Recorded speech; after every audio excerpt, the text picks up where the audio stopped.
And as with all good things, they come to an end. And I think the easiest and best, perhaps most intriguing way to end my story with you today is to go right back to the beginning and read you my introduction to the book, The Last Algonquin. And I think it tells more of a story of why the book is here than even I have told you. So please, here we go.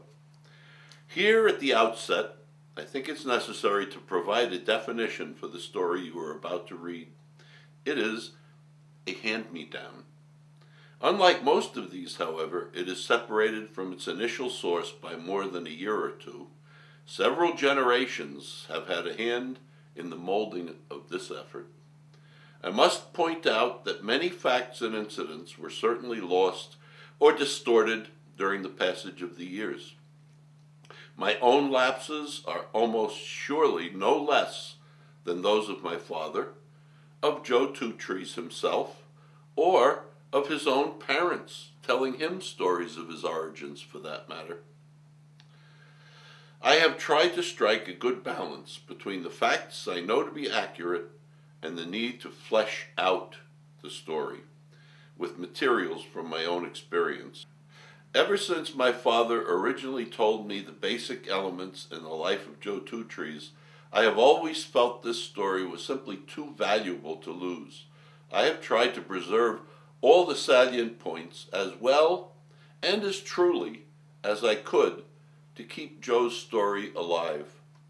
Does this mean the book can be read as a historical document, an accurate biography? Probably not. But is it a work of fiction born of my mind? Definitely not. My late father, Dr. Theodore Kazimiroff, historian, author, and scientist, would never have stood for any such thing. And his Native American mentor, Joe Two Trees, would have been horrified at any changing of the story of his life's details.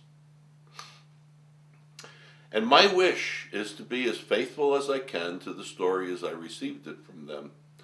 I can only hope that my efforts may someday be weighed by them in a happier hunting ground and found not wanting. I hope that you, the reader, will also be pleased.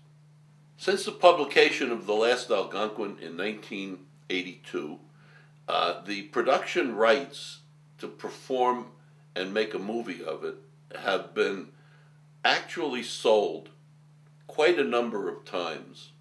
And during that period of years, there have been a lot of disappointments because, for one reason or another, the holders of those rights either did not meet with my expectations in terms of the type movie that they wished to produce, or else they simply didn't have the wherewithal to do it.